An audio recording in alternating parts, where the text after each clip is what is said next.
Welcome back again to my YouTube channel. Me again with your balilingang plantita from Davao City. So today is Sunday, January 30, 2022. Today's vlog and for today's video, samahan niyo po ako magripat po tayo nitong aking Lucky Bamboo. So since malapit na yung Chinese New Year, February 1 is the Chinese New Year. Excited with the Chinese New Year kasi maglalabasan na naman yung mga lucky plant, money plant, and iba't ibang mga pampaswerteng halaman. Dahil nga, this one is the bamboo. Chinese bamboo siya. Chinese bamboo siya mga megs. And belong siya sa lucky plant. Itong si Chinese bamboo na ito. Ayan. Maraming iba't ibang klase ng lucky bamboo. Chinese bamboo. This one is nagbabariegate siya ng yellow, kagaya nito. So, ito is hindi pa masyadong kita yung yellow kasi hindi siya masyadong nainitan. Pero pag ito siya is nainitan, lalabas yung napaka-yelong dahon neto. So, pero kung ilagay mo lang siya sa shaded area, hindi po siya masyadong nag-yellow. Super ang daling alagaan ng halaman na ito. And later is tuturuan ko kayo kung paano nga ba siya i-propagate. So, and sa dulo ng video is ipapakita ko yung result ng ating propagation ng ating Lucky Bamboo. So, ayun na nga. Interesado ka sa vlog na ito is just keep on watching. And if you haven't subscribed yet to my YouTube channel, and please don't forget to subscribe it now and please turn on the notification bell down below for you to be notified whenever I upload a new vlog, a new video. And furthermore, let's go. Let's start into the video and let's begin.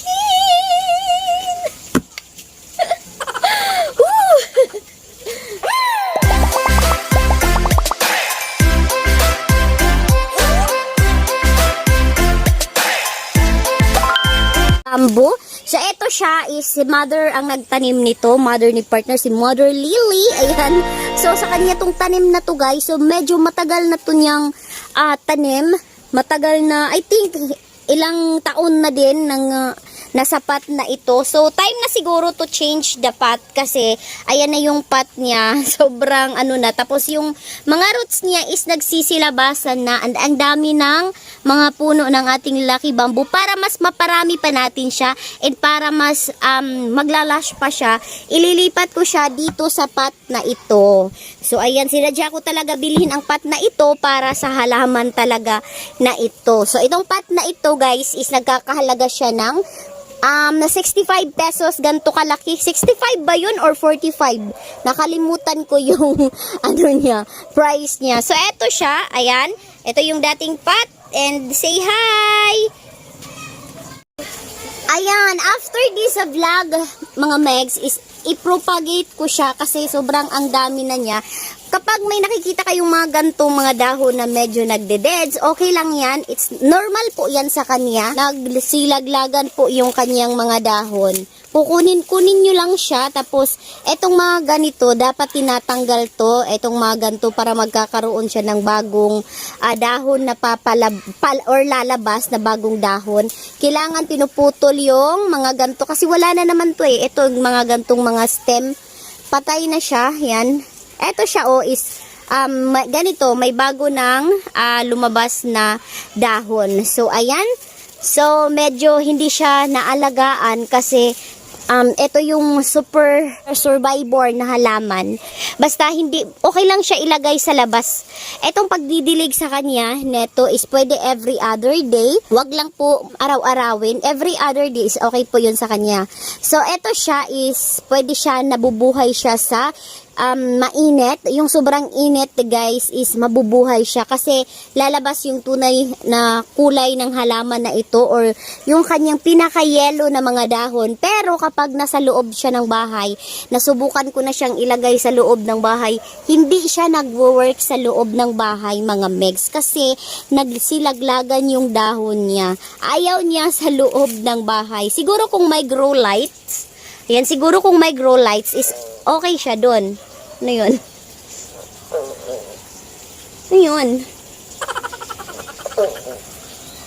Rinig niyo yun, guys. Isa? Ayan, siguro kung may grow lights, magta-thrive siya sa loob ng bahay, siguro pag may grow lights. So, ako is wala akong grow lights, kaya hindi ko siya na-try i-grow light. So, by the way, nandito naman siya sa labas. So, ayan, ito yung papagandahin natin, tong halaman na ito ngayon, ng lupa, or bubutasan ko muna itong pot na gagamitin natin kasi walang butas. Ito siya mga megs, is bubutasan ko lang siya. Wala ako yung soldering iron, kaya itong kutsilyo ang gagamitin natin, pambutas ng pot natin. So, ayan, sobrang dali lang naman ibutas ang pot na ito. And hindi po tayo mahihirapan magbutas sa pot. So, ayan. Ayan, butas na naman siya guys. So,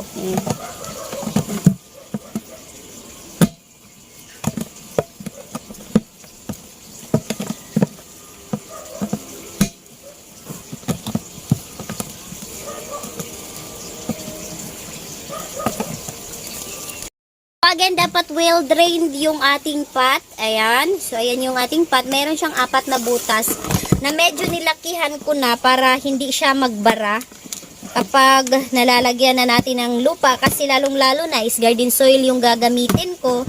Kaya, ayan. I think medyo lakihan ko pa siya.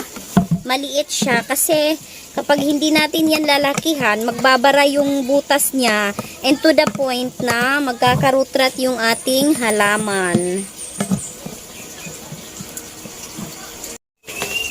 Ito yung soil na gagamitin ko. It's a garden soil. Again, wala pong special na soil ang ginamit ko sa kanya. It's a garden soil lang. Yung soil na dito makikita or makukuha dito sa paligid ko. So, ito yung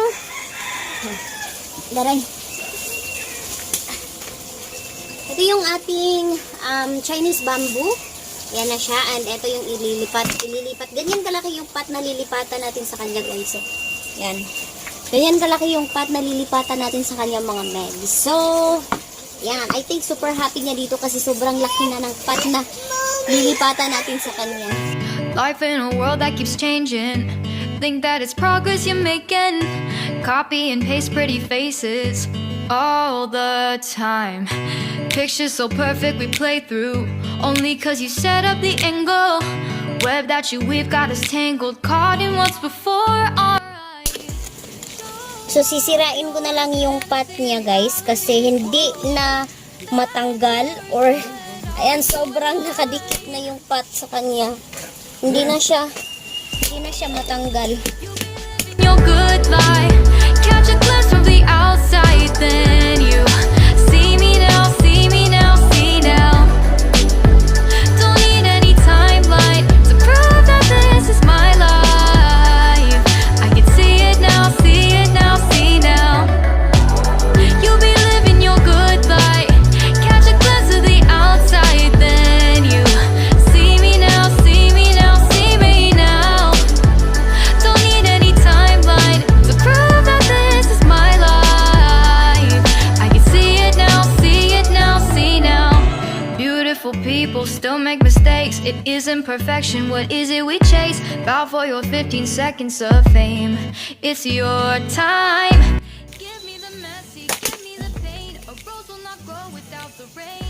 I wanna be someone who says there's more than meets the eye. Show off your fantasy, reality, whoa. That's yours, but I'll keep doing mine. Try. You'll be living your good life. Catch a glimpse of the outside, then you see me. So, ayan siya. Natanggal ko na yung ating pot. Yan, sinira ko na lang kasi hindi na siya, wala nang space para lumabas yung ating buong. Ayun na siya. Parang lahat ugat na nakapaligid sa kanya. Ayan. Ang liit pa kasi nung pot na to kaya. Ay! Ayan, so itatanim na muna natin siya mga megs. Before, don't catch you slipping. Never know the things that you're feeling. So, ayan na siya mga megs. Tapos ko na siyang, ayan na yung pot niya. Malaki na yung pot niya dyan sa ilalim. Ganito kasi siya kahaba, oh. Ayan, nakatayo na ako, pero ayan, parang kahheight ko siya. Ayan, medyo maliit pala siya sa akin. So, naripat na natin siya. And paano nga ba i-propagate ang Chinese bamboo? So, ang dali-dali lang po. So, ang dali lang po i-propagate ng Chinese bamboo. Ito yung cutter natin. Siyempre, nasanitize ko na siya. So, paano nga ba i-propagate? Paano nga ba i-propagate si Lucky Bamboo? Ang bilis lang po niyang paramihin at ang bilis niyang i-propagate. Kasi ganito lang yung gagawin mo. So, ito yung kunin ko siya kasi, ayan. Ayan. So, medyo mahaba siya. So, para magka-level sila, magka-ano sila, high. Puputulan ko siya dito. Ayan. Ganito lang po yung ating kukunin. Ayan. Ito pa sa may bandang dito. Pati na din tong dito ko nilagay kasi medyo mahaba na siya and naglelegi siya. Ayun, puputulin natin ganito. Ayan.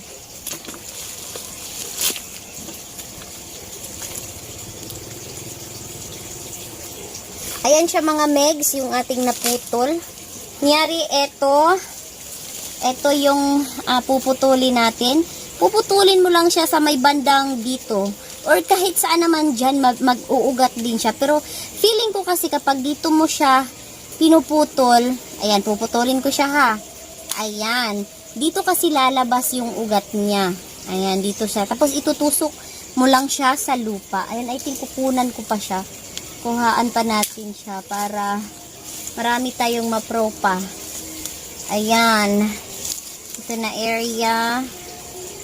Kasi, the more mo siya propagate, the more siya magbibigay ng mga bagong dahon, the more siya magbibigay ng, actually, eto si Chinese bamboo, mga megs, is namumulaklak siya or nagbubunga siya, nagbibigay siya ng green at first, pero kapag nahinog na, is magre-red po siya, which is ang ganda kasi kapag nag-yellow yung dahon niya, red yung bunga niya kapag hinog na. So, hindi ko lang na-try i-propagate yung bunga niya kung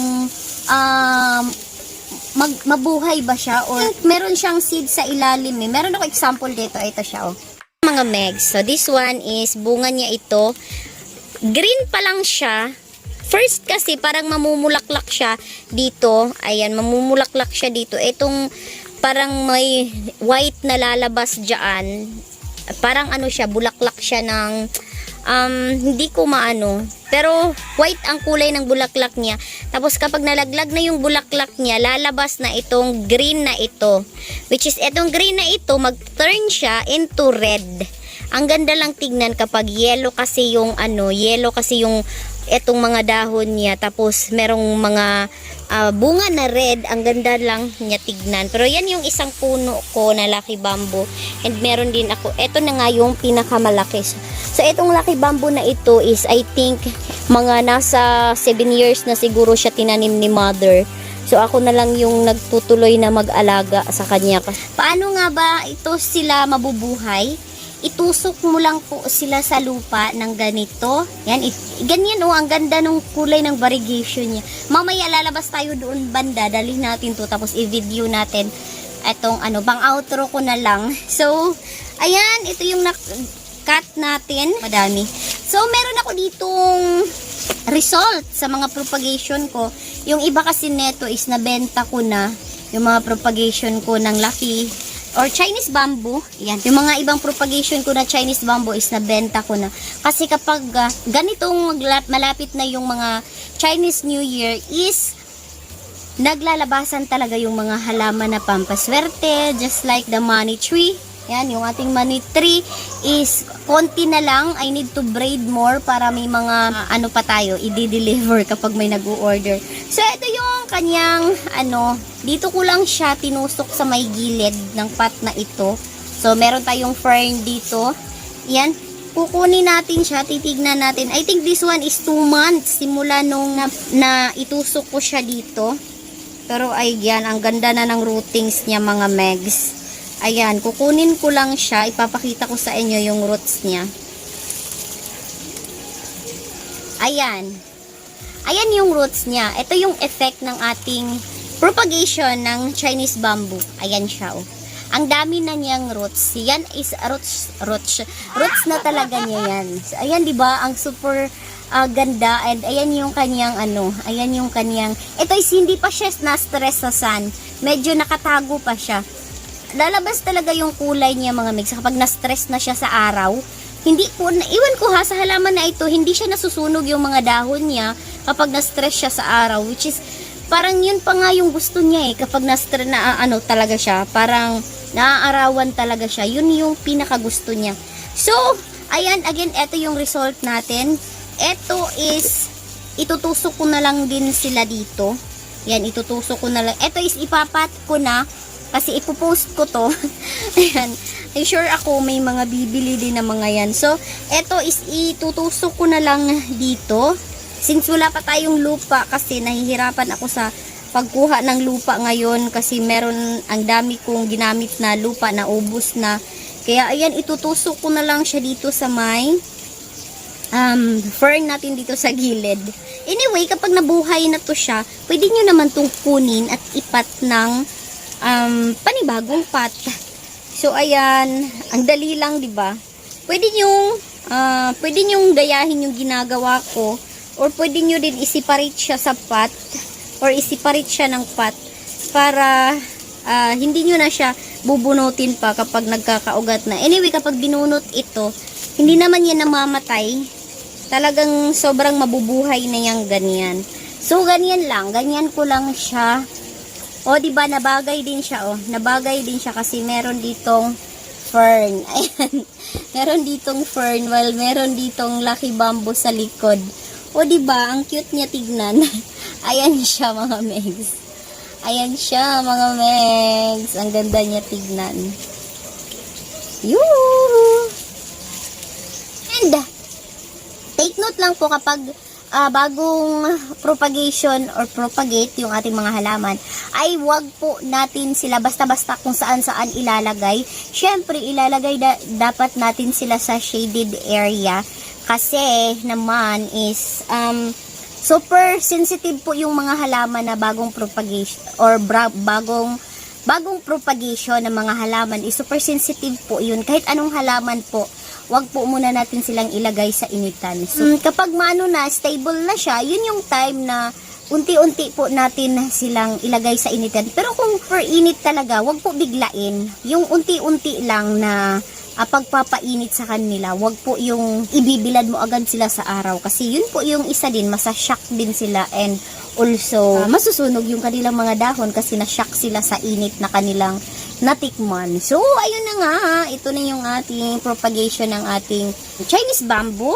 And ito yung result. Again, this is 2 months nung tinusok ko siya dito. Yung iba nga is nabenta na. Ito na lang yung natira. Buti pa nga pala may natira pa. Kasi kung wala akong mapapakita sa inyo na na finish or parang successful na product ng ating propagation. Sobrang napapadami ko na yung ating Chinese bamboo kasi dati is eto lang siya, 1 pot lang siya and hindi pa siya ganto kalash or hindi pa siya ganto kalaki. I'm sure nang dahil sa bago yung pot niya and super laki na nung pot niya, dadami at dadami pa yung ating Chinese bamboo. Again, this is not a lucky bamboo. Nagkakamali ako sa mga iba't ibang sinabi ko. Hindi siya lucky bamboo. This is Chinese bamboo. Ayan, Chinese bamboo. So, yun na nga mga megs. Ayan. Dito ko na tatapusin ang vlog na ito. Sana po is may natutunan kayo for this vlog. Ayan, maraming salamat po sa inyong panunood. And it's me again, Mutia Baliling ang Plantita from Davao City. And if you haven't subscribed yet to my YouTube channel, please don't forget to subscribe it now and please turn on the notification bell down below. For you to be notified whenever I upload a new vlog and new video. Ingat po kayong lahat. God bless everyone. Babush and paalam. Bye!